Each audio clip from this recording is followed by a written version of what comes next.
Welcome back to Serious Talk, Salesforce at Scale. I'm your host, Greg Banks. Thanks for being here.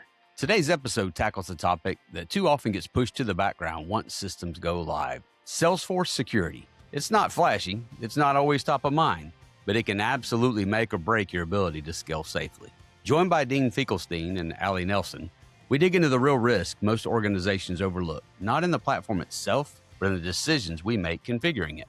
In this episode, you'll learn why most Salesforce security risks come from the configuration, not the platform itself, how to design a scalable, multi-layered security model that actually works, and the shift from profiles to permission sets and why it matters more than ever. If you're responsible for Salesforce strategy, delivery, or operations, this is one of those foundational conversations you can't afford to skip. Let's get into it. All right. Great episode today. We've got a coworker here, 𝗚𝗵𝗽𝗀𝗧, that is going to share some wisdom with us. A topic that is not one that a lot of people talk about. It is an important topic. I think once companies are live, typically they get all focused on the bells, the whistles, and the tricks, and this becomes a secondary note. So we're going to talk about Salesforce security. But before we peel that onion, Dean, give us a little bit of background about your road into Sirius, what got you here, and kind of what's your journey here been like. Yeah, so thanks for the introduction, Greg. So again, my name is Dean. Been here at Sirius for coming up on 5 years in May or June. It's been an awesome road. Honestly, one of the more fulfilling journeys of my life. The relationships that I've built here, the knowledge that I've gained, the culture at Sirius has created an environment where I genuinely can say that I enjoy the work that I do and the people that I work with, and has absolutely set the table for shaping me into the Salesforce professional that I am today. So when I first encountered Sirius, actually an interesting story, I knew I wanted to get involved in the Salesforce ecosystem. So I'd worked with the tool at previous companies. So I did what anyone does, went to Google, figured out what was the best way to get your foot in the door, and consulting firms was the general consensus. But I didn't have a ton of experience. So I literally Googled the top 50 consulting firms. And I think at the time, Sirius was like number 44. And I had launched an email out to every single company. And Chad got back to me the same day I emailed him. And he was like, "Hey, you got time for a call?" And I was like, "Yeah." And we hopped on a phone call that same day, interviewed me. He was like, "You're going to meet with this guy, other guy, Chad, that works here." And then like a week or two later, I was starting at Sirius as a consultant because we didn't have a junior role at the time, but that's really where my skill set aligned with more. And, I kind of just was that annoying guy who always had questions, didn't know how to do anything, and it kind of just leaned heavily on others and Google. And on my free time was, on Trailhead, earning certs, and making sure I could improve my knowledge the most I could. And here we are 5 years later. I was a senior consultant. Now I lead a managed services team here of other senior consultants. Super fulfilling, and a big part of my mindset right now is just paying it forward the way others did for me and continue to do, right? That's how we all thrive. Fantastic, Dean. Yeah, you're one of the first people I met upon getting here, and I can attest, whether it's a meeting with a client or an internal meeting, Dean's always finding a way to be useful, to be encouraging, to be complete. And in all seriousness, we'd like to have fun around here at Sirius. Things aren't always all serious, but when it comes to business, we are. And Dean exemplifies that in every way that I could say that in a complimentary way. We really appreciate the effort you have, not just on the technical side, whether it's policy stuff or just encouraging a coworker for the work they've done. You're a strong voice around this organization. So we thank you for everything you do here. Ali, I know we've got a kind of a list of topics to go through on security because it's something we probably could do a 9-hour episode on. I don't know that Big that one, would yeah. sell very well, but trying to break this down into bite-sized pieces. Why don't you kick us off? All right. So, when we're talking about security, the first thing that we want to get out of the gate here is really, I want you to talk a little bit about why it matters, because I think there's definitely this tendency to think that, hey, the security is built into the platform. Salesforce will take care of your data, but there are definitely things that individual companies need to do themselves, and we need to make kind of the business value case for it. So, Dean, can you tell us a little bit about, what are the top reasons? Because I know there are probably a lot. Top reasons that you would call out why owning security and putting effort into it does matter for just about any business. Yeah, for sure. So, first and foremost, the hard truth about Salesforce security is that most of the risks are actually not within the platform itself. They come from the configuration decisions that we make when we implement security within our whole organization. And those decisions are made by us, right? Our admins, our consultants. So being in tune with the best practices of Salesforce security and up to date on newer features, the up and coming, allow us to make the best decisions that protect our clients and our orgs from security threats. And in most cases, what we see, Salesforce is often the source of truth for organizations. And even in cases where it's not, right? You have ERPs as your primary system. It still contains critical business data that, if left unprotected, poses significant risks. And that data includes anything from customer data to financial data, PII in some orgs, right? Are there encryptions around those things? So where the security issues often occur, they typically stem from users that are over permissioned, and that might just come from a lack of understanding of how to implement security. So you kind of just give more than the user needs, and then you expose yourself to risk.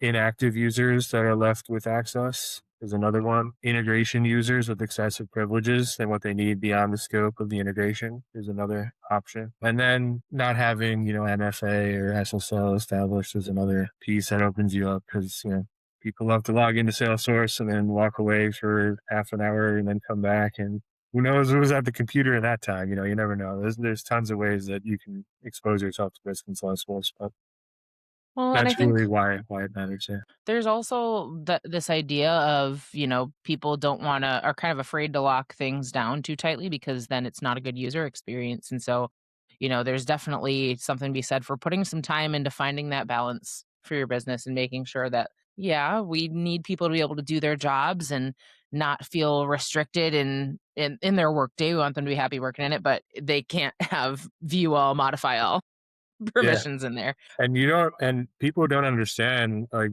how much juice you give a user when you give them Hmm. modify all, even on a single object. I remember a ways back, I had a client and they had given their users modify all on, I think it was like opportunity or something like that. And they would submit records for approval, and then it wasn't locking the record. They can change whatever they wanted. And they were like, what's going on? Like, why are users allowed to do this? And I was like, well, I don't know. Let's take a look. Lo and behold, yeah, it was modify all. And I was like, this effectively just makes them like a system admin for any record on Hmm. this object when you do that. So probably don't need to give them that permission. When I dove deeper and, figured out why that was granted in the first place, it was, again, a failed decision failure that we made because we were trying to grant something else and they thought that was the only way to do it. So then, as we're kind of exploring, how do we set up security in a way that will work for users, in a way that will work for our data? Um, we always talk at Serious about making sure that we have a multi-layered security model, and that we're starting with best practices. So, especially for the managed services team, I know you guys do a lot of updates. You are helping a lot of companies kind of take the next step in their Salesforce maturity and making sure that things like this are set up. So, what is kind of the core design principle that you operate on for setting up good, I was going to say security? Yeah. So you're right. Salesforce's security is multi-layered, and it's usually best when it's designed from the outside working in. And what I mean by that, from the outside working in, is you start at the org level, then you move to the object level, then the field level, then the record level. At the org level, there are tons of options, right? And some of those items we've already discussed, which is setting up MFA, and you can even use it in conjunction with SSO where possible. Those of you who aren't aware what MFA is, it's multi-factor authentication, and it combines something that you know with something that you have, right? So that could be a password and then a mobile device where you approve the login, right?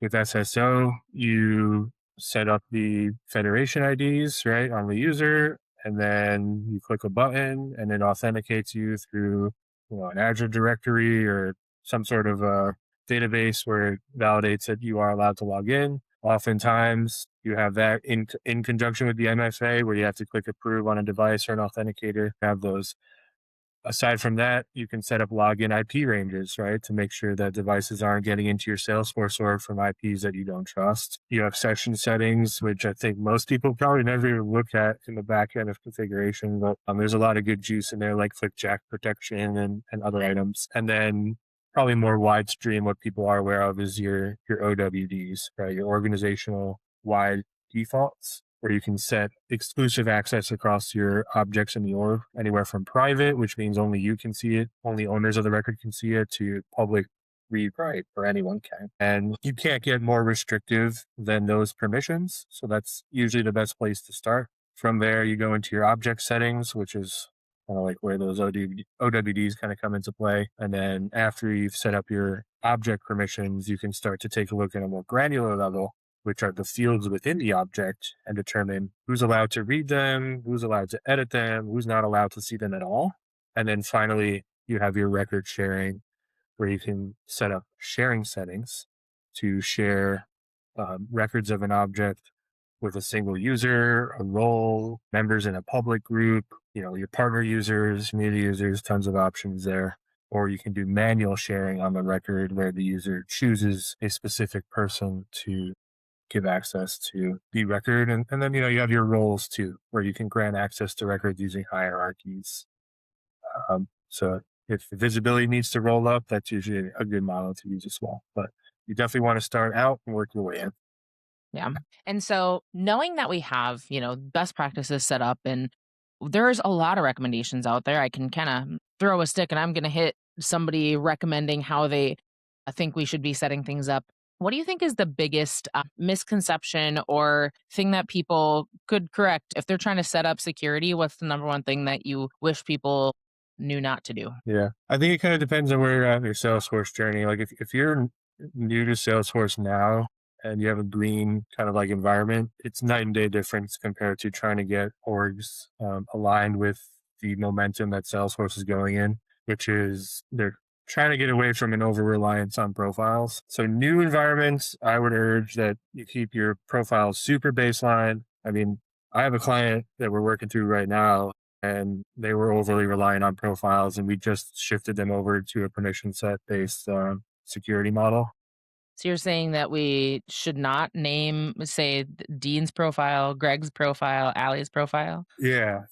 So basically, their baseline profile has nothing on it, right?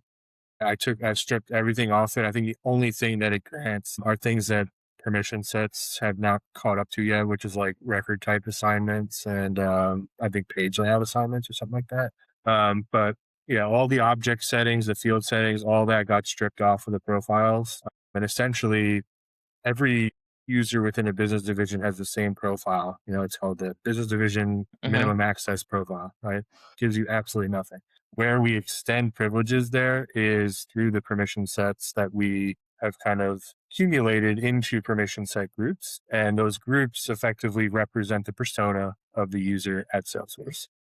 I love permission set groups so much. I think it's such a really cool way to build things, because what I really like about permission set groups is that you might have a specific permission set that could apply to two groups differently too. And permission set groups allow you to use these Lego pieces, but it also allows you to kind of transmute them or change them a little bit. In a permission set group, you can add a permission set, but mute one part of it if you don't want, you want the managers to have everything, but then I want the users under those managers to just mute the ability to edit or modify, whatever it is. So there's some really cool stuff that you can do with those permission set groups. Yeah, it's got so much more control when you design your security in that way. I mean, profiles, they were great, for a long time, and that was just the way that we did things. There's a shift in like what best practices. It happens all the time in Salesforce. Unfortunately, with profiles, like it's so deeply rooted in everything that Salesforce has to do. It's kind of hard to undo that bowl of spaghetti.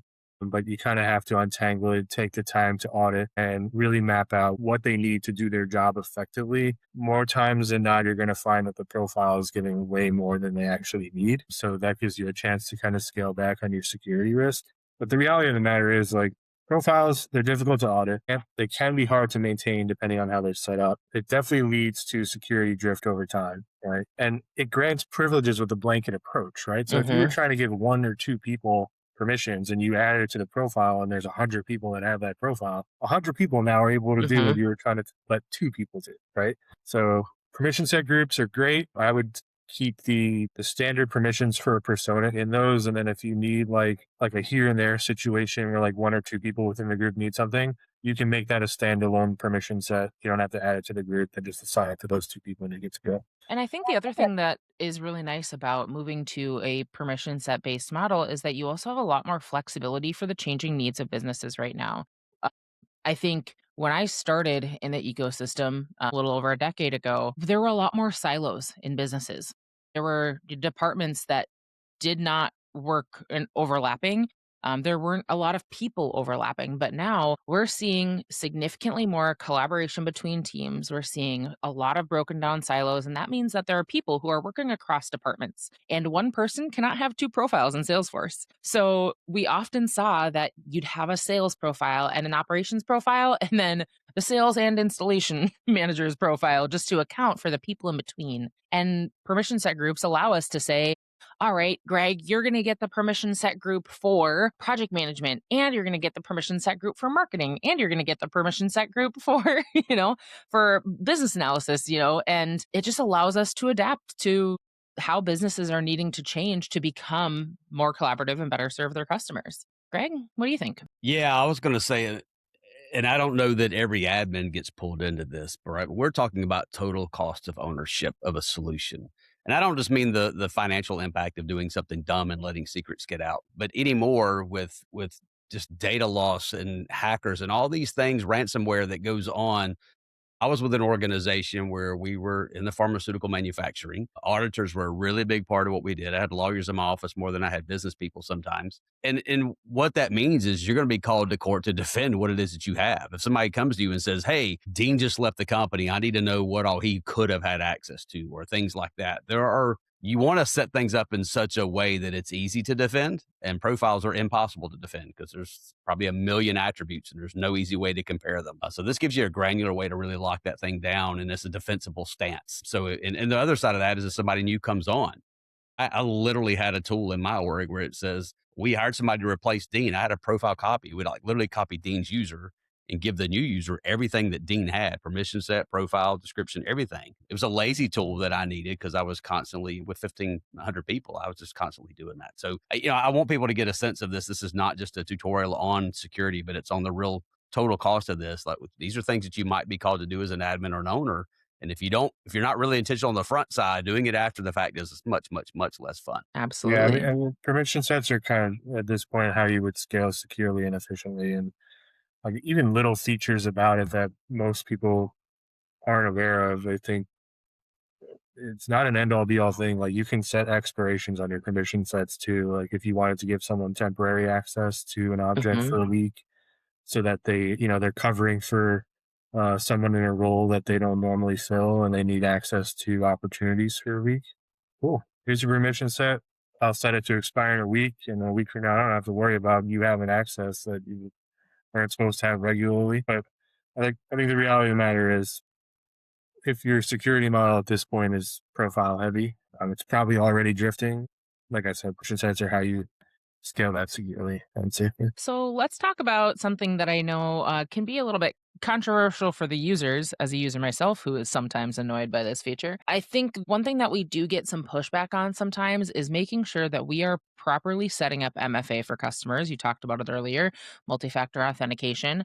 Because it does mean that users will have extra steps to log into their system. But with MFA, we already know that businesses have struggled with things like phishing attempts. I mean, I think a lot of folks who have been in any kind of corporate setting for more than 5 years, we've all gotten those little test phishing emails to see if we're a good employee and we can identify those correctly. But with a lot of tools in Salesforce, we have MFA, we have some identity tools, we also have user access policies. Talk to me a little bit about what are some of the things that these tools are really helping prevent? How are they benefiting teams? Because I know that there's an argument to be made that users don't like them, but they're necessary for the business. They're absolutely necessary for the business. And I think if users don't like them, maybe the implementation of the tool wasn't framed properly because it actually helps them as well. At the end of the day, we rely on the companies that we work for to put food on our tables and provide for our loved ones, right? And if we don't do our part and embrace the protocols that are put in place to protect the company that supports our livelihood, I mean, what are we really doing here? So at the end of the day, I think identity, 100% your first line of defense. Security has to start before you even get into the Salesforce org. So that's where MFA comes into play. Can it be annoying? I mean, not really. At the end of the day, you're just typing in a password and then you're getting a little push notification on your phone that says, "You sure it's you?" So you just click, "Yep, it's me," and you're good to go. I mean, what does that really take? 2 extra seconds? Yeah, it's not too bad.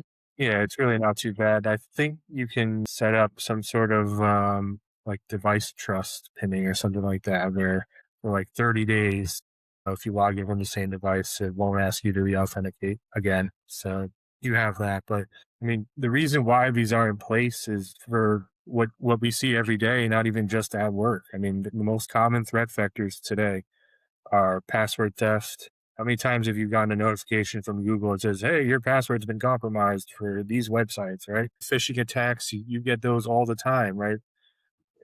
Email that looks like it came from Hmm. Amazon or whatever, but really, it came from somewhere else. And you click the link and now you're being asked for 50 grand to release your files, right? Or, Or you're getting a text from Chad Anderson, yeah, CEO at that's Sirius, the asking you CEO to of the get some company that gift you cards. work for, right? But he misspelled 16 words in it, like there's things like that. And then, credential stuffing is another thing, brute force attacks. Having these things in place, right? 2 extra seconds to prevent catastrophic damage loss or data loss, where now it becomes, oh, business has to shut down for a couple of weeks until we figure this out, or we're getting fined by, this government agency for not protecting user data, you got to be careful, and everyone has to do their part.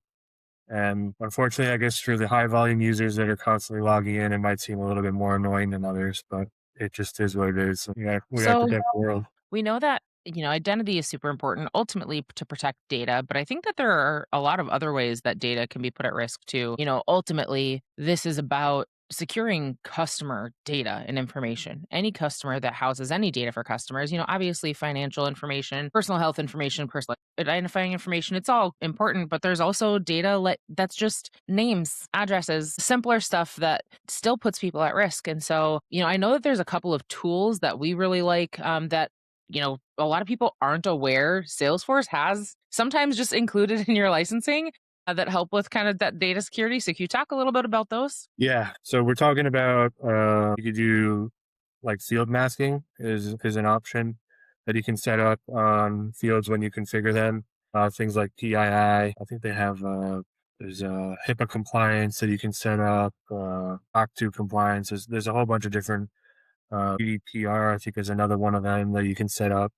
And that really helps protect field visibility. Another option is using like a least privilege model, where even if there's compromise and unauthorized people gain access to a user's credential and are able to enter your Salesforce org, you kind of can do damage control and mitigate how much information that they have access to. But again, that comes back to auditing your personas and making sure that you set that up the proper way. Yeah, and Salesforce has some tools for that auditing in general. I mean, things as simple as setting up feed tracking and making sure that you have event monitoring on. Really Yeah, simple event tools to just monitoring. enable.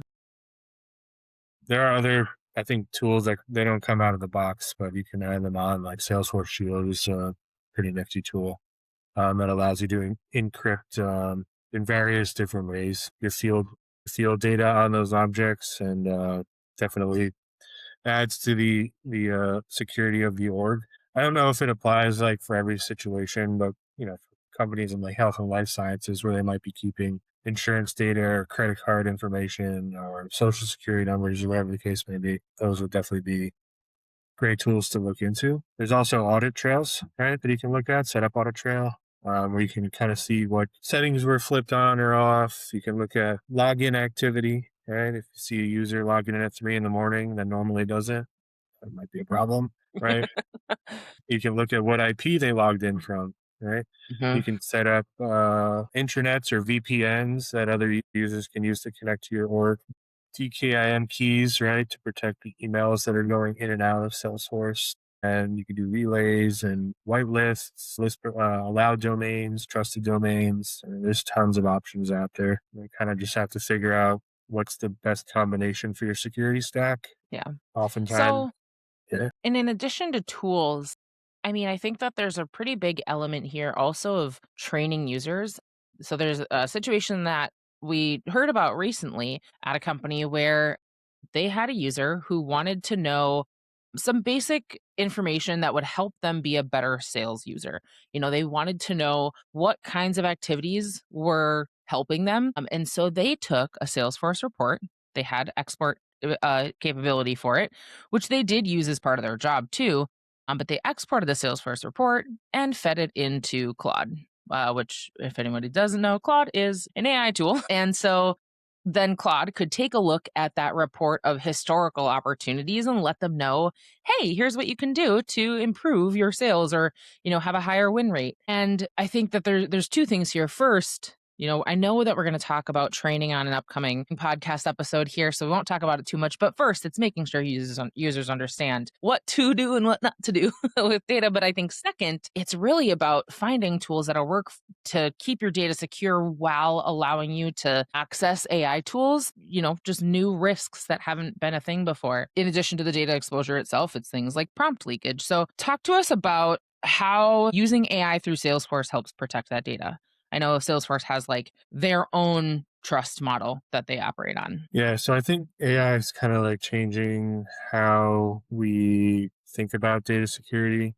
A lot new kind of questions that have come about in the Salesforce ecosystem include what data should we allow AI to access in our org? How do we prevent data leakage? So among other ones, right? I think for the specific example that you just brought up, an exported report was dumped into AI outside of company purview, um, is probably more common than most people think. I think there are definitely safe ways to do it, right? Like you can redact information on the report before you feed it into an AI by just simply blurring or blacking out IDs and account names if you want to protect business relationships from competitors. Because what a lot of people don't know, what you give AI is absolutely free to reuse when it assists somebody else, right?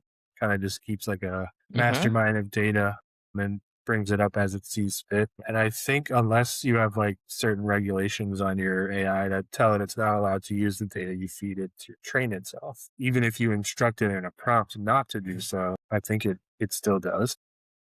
Well, and I think I want to say that there was a court case recently where they ruled that once you feed something into AI, it's no longer copyrightable. You have willingly, by feeding it in, you have given implicit permission for it to be used Yeah. elsewhere in the world. So I think that's a really great point. And when we talk about how do you strategize how you're going to use AI with your business, obviously you can go through Agent Force and you can go through that Einstein trust layer, but there are other secure ways to connect to different AI models. You just have to make sure that you're planning it with security in mind. Yeah, I think AI doesn't reduce the need for governance. If anything, it increases it. It's the Einstein trust layer. I mean, that's the bread and butter of how Salesforce is able to ensure that data is safe and secure as it transitions from Salesforce outside into the LLM and then back in with your generated response. So, number one, prevents AI from training on customer data, which is great. That avoids, I think before it enters the LLM, Salesforce masks a lot of the data, like critical IDs, names, certain financial figures, anything that the LLM isn't going to need to provide you with a response to the prompt that you gave it. Then it goes through the LLM, comes back out, they demask it, right? And provide you with a response to your generated template or your generated query, all the while keeping your data inside Salesforce and never gets exposed in the LLM. And they work very closely with LLM partners constantly to ensure that security standards are always at the highest echelon, and you are always protected. At the end of the day, it just circles back to one of the first statements we made on this session. Salesforce as itself, like a platform, is probably one of the more secure platforms in the world. Where it starts becoming vulnerable is when we get involved and start making decisions of our own. Those pesky humans, right? We didn't say this from the get-go, but take nefarious actors out. I think what I hear both of you kind of speaking to is innocent employees just trying to do their job, trying to maximize throughput and be valuable to the organization, just in ignorance. And that's not equated with dumb, but like just simply not knowing that when you open a website, it kills me on Facebook every 3 months, somebody pops up. But by the way, Meta's going to make it public tomorrow. If you put your picture on here, they can use it. It's social media, people. You've already agreed to that. But just people who show up and do their job day in and day out. This really is a strong argument for that least privilege model.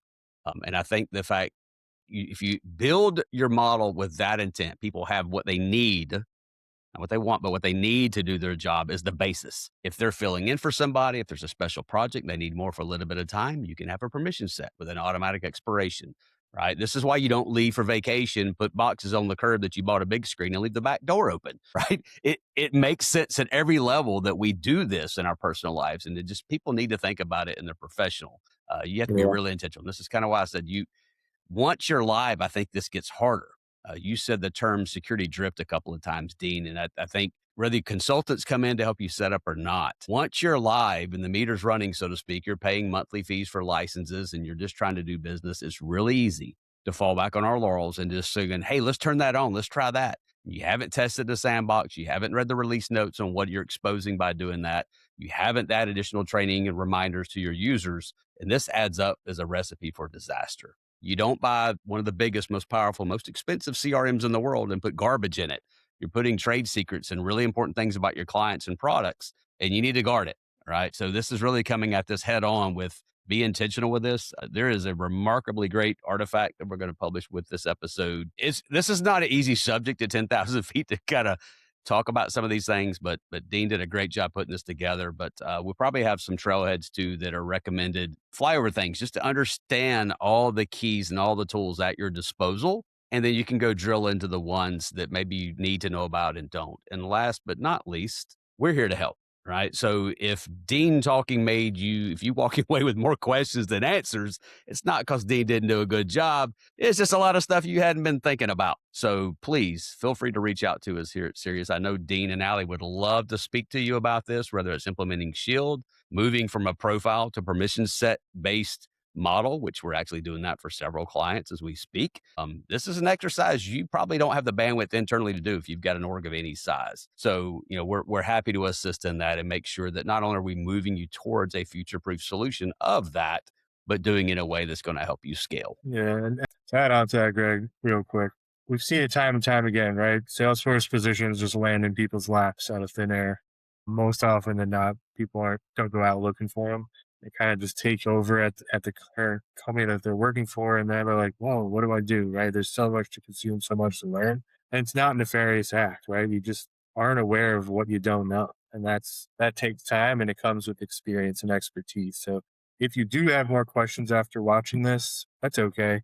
Like Greg said, we're here to help, right? Just got to reach out. Yep. Nobody Absolutely. learns this overnight. It's something that takes some time, takes a little bit of creativity, takes some learning, and there are resources out there. We are happy to be a resource. And honestly, we love talking about this. Indeed. Yeah, at the end of the day, just design intentionally, apply least privilege, keep reviewing and improving, right? This Salesforce Security, not a one-time setup. It's an ongoing discipline. So yeah, auditing used to make me break out in a rash, but once you embrace that concept, like this is just something you need to do, the more you go through an audit process, the more intentional you'll be with design. Like if somebody comes with, I have an idea to build something great, how are you going to secure it, right? That should be as important a question as who needs access to it. So Dean, I appreciate you tackling this elephant. This is probably not the end of this book. It's the end of this chapter. But as Salesforce comes out with new releases, new features, Dean's one of the guys that goes out and reads 200 pages and makes a one-pager for us internally. We appreciate that, especially the old guys whose eyes are failing. But thank you for coming on today and breaking this down into something that everybody can walk away with. Thank you, sir. My pleasure. Thank you. All the best, my friends. Appreciate it. Well, thanks again for joining us on Salesforce at Scale. Special thanks to Dean and Allie for helping us navigate this enormous topic. We appreciate you spending time with us today. If you found this episode valuable, make sure to follow or subscribe so you don't miss what's coming next. And if you can, leave us a review. It really helps others in the Salesforce community find these resources. We'd also encourage you to share this episode with peers, leaders, or anyone responsible for Salesforce strategy and security. These are conversations that help organizations scale the right way. If you have questions or you want to continue the conversation, reach out to us at serioustalk@serioussolutions.com. We'd love to hear from you. The address will be in the show notes. Be sure to check the show notes for links and resources related to today's discussion, including recommended learning and tools to go deeper. And a special thank you to Jason Fowler for letting us use his song, Mystery Road. Until next time, design intentionally, scale responsibly, and we'll see you on the next episode.